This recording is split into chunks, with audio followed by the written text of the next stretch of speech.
Voilà, donc nous allons démarrer par l'application MS Project. Donc pour le démarrage de MS Project, vous allez cliquer sur le logiciel. Donc pour démarrer, vous aurez donc à partir du menu démarrer, vous tapez Project, PRO, et vous avez dans la liste projet 2016 ou projet 2013, ça dépend de la version installée.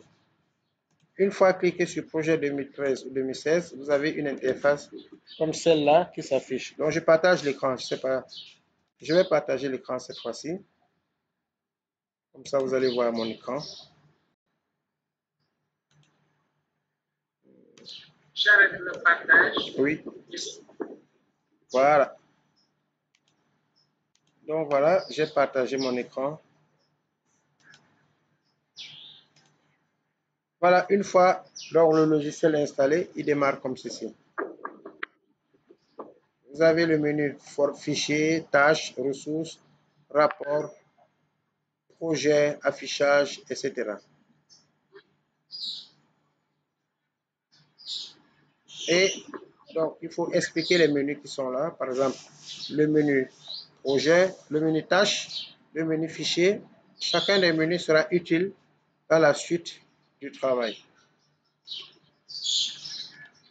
Vous voyez mon écran, non? Oui, je vois votre écran. Donc, chacun des menus sera utile. Ici. Ici, le menu fichier. À quoi il sert?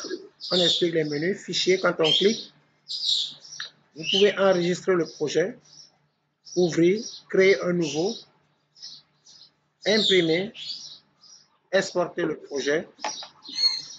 Et le menu information que vous voyez a pour but de documenter votre projet. Donc, quand vous cliquez sur information, vous aurez à droite complètement information sur le projet et vous aurez propriété avancée. Donc, propriété avancée, ça vous permet simplement de documenter votre projet, de donner le titre, le sujet, l'auteur, le responsable, la société, etc. Tous ces renseignements seront dans les différents rapports de projet que vous aurez à faire. Donc, ça, c'est les b.a.-ba de projet. Fichier, information. Information. Après, information sur le projet. À droite, et vous avez quelque part, c'est écrit propriété avancée. Vous cliquez. Donc, cette étape vous conduit à renseigner le résumé du projet. Le menu statistique va vous donner, à un moment donné, toutes les statistiques de votre projet. Contenu et personnalisation ne sont pas utiles pour l'instant. Donc, information permet de documenter votre projet en lui donnant un résumé, un auteur et les autres caractéristiques du projet. Le menu tâches. L'un des menus indispensables parce que sans les tâches, on ne peut pas parler de projet. Il faudra créer des tâches à partir du menu tâches. Toutes les opérations sur les tâches seront sur le menu tâches. Comment lier les tâches entre elles, comment abaisser une tâche, comment hausser une tâche, tout ça c'est les concepts qu'on va voir. C'est ce qu'on appelle maintenant tâches récapitulatives et tâches subordonnées. C'est-à-dire une tâche principale et les sous-tâches. C'est dans le menu tâches qu'on fera tout cela. Et le menu tâches nous permet aussi de faire la mise en forme, comme dans Word. Ce qu'on fait, vous le mettez en gras, en italique, en couleur, tout se passe sur le menu tâches. Donc, le menu tâches permet de faire la mise en forme, la planification, la gestion des tâches, la notion de tâches récapitulatives des jalons qu'on va voir et les différentes informations sur la tâche. Le menu ressources, j'explique les menus, mais on va les voir dans l'exercice. Le menu ressources, c'est pour créer et affecter des ressources. Ce menu nous donne aussi les options de nivellement. Parce que quand une ressource sera en surutilisation, il faudra faire le nivellement. C'est le menu ressources. Le menu ressources permet de créer des ressources et de les affecter aux tâches. Un projet doit avoir des ressources. C'est-à-dire quand on a une tâche, par exemple, je prends un exemple d'une tâche dans le projet ici. On a terrassement et fondation. Pour faire cette tâche, il faut une ressource qui le fait. Par exemple, entreprise BTP, engin. Et donc, quand on va créer des ressources, il faudra les affecter aux tâches. Et il faudra estimer leur coût. Donc, le rôle du menu ressources, c'est la création et l'affectation des ressources aux tâches. Les rapports, comme son nom l'indique, lorsqu'on a tout fini, c'est le menu rapport qui va nous donner les différents rapports de notre projet pour le défendre. Entre autres, si je clique sur en cours, vous aurez les rapports des tâches critiques. Comme je le disais, les tâches critiques, c'est les tâches qui doivent respecter leurs contraintes de temps. Vous aurez un rapport de jalons. Les jalons, c'est des tâches qui ont la durée égale à 0, ou bien les tâches qui marquent des événements dans un projet. Par exemple, si on dit inauguration de l'aéroport Blaise Diagne, ce jour d'inauguration peut être considéré comme un jalon.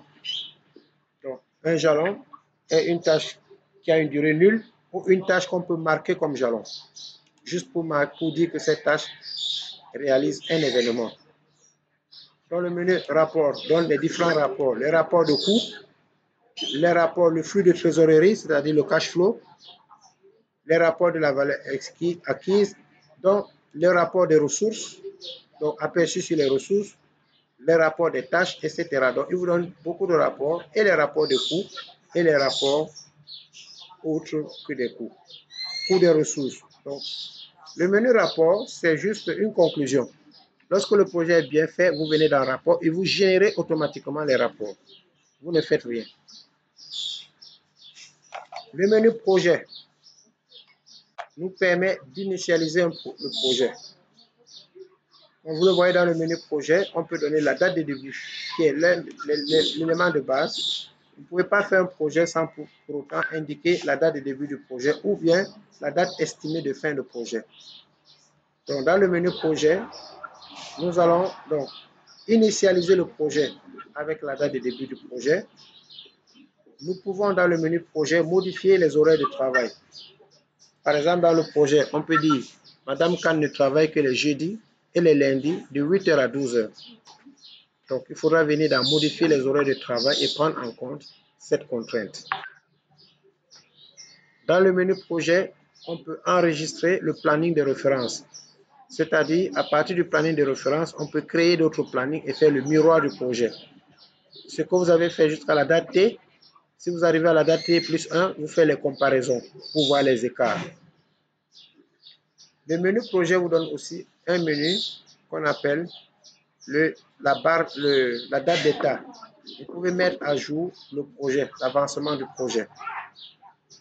Voilà quelques éléments du menu projet. Enfin, le menu affichage, pas enfin, puis le menu affichage qui vous permet d'avoir le mot table dans les données.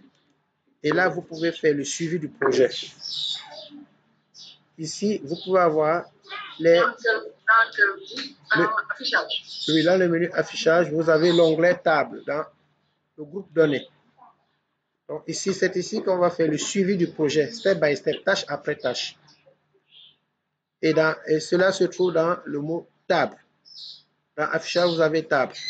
Et si vous cliquez sur table, vous voyez un menu qui s'affiche qui vous donne la table des coûts, c'est-à-dire les coûts fixes des tâches, la table de prévision, c'est-à-dire avoir les marges libres et les marges totales. Les tâches ont des marges libres et les marges totales. C'est des marges, c'est le temps que peut mettre une tâche, le retard que peut mettre la tâche sans avoir d'incidence sur la tâche qui suit ou sur la fin du projet. C'est ce qu'on va appeler les marges libres et les marges totales. Il faudra avoir le tableau des marges pour chaque tâche. Dans le menu affichage, j'ai exactement la table des coûts, le suivi du projet, le résumé, les variations, le travail. Voilà quelques éléments du menu affichage. Il va vous donner aussi, si vous regardez à gauche, le réseau des tâches, ce qu'on appelle le PERT. Il va vous donner aussi le diagramme de Gantt, ce qu'on appelle l'enchaînement des tâches dans le calendrier. Enfin, le menu format. Le menu format, chose essentielle, va vous donner les tâches en retard, s'il y en a. Il va vous donner les tâches récapitulatives du projet. La tâche récapitulative du projet, c'est quoi? Pour savoir la durée complète du projet, il suffira de venir dans Format et de cocher uniquement tâche récapitulative du projet. À droite complètement, la machine vous donne la durée de votre projet sans faire aucun calcul. Donc, si on fait un petit projet tout de suite simple, on lui donne les durées, les dates, les relations entre les tâches. Tout de suite, si on veut savoir la durée de ce projet, il suffit d'aller sur Format, numéro, tâche récapitulative du projet. On a automatiquement cela. On va faire un exemple d'un projet simple avant de commencer par Started. Comme ça, je vais vous faire saisir Started et vous allez voir tout ce que je suis en train de dire comme théorie. Je vous dis, afficher la durée du projet. Il suffira d'aller dans Format, tâche récapitulative du projet. Voilà en gros le descriptif de MS Project en termes de menu et c'est ce qui était dans le module 1. Donc, dans le module 1, Dans le chemin de tâche, c'est pas le faire. Comment? Dans le format. Format. On a dans le format, je vois tâche critique, je vois marge. Oui, dans le format, comme je l'ai dit, dans le format, vous pouvez afficher les tâches critiques sur le diagramme de Gantt. C'est ça que vous voyez, tâches critiques. Dès que vous cochez, les tâches vont s'afficher automatiquement dans le diagramme de Gantt. Et le diagramme de Gantt, c'est à droite.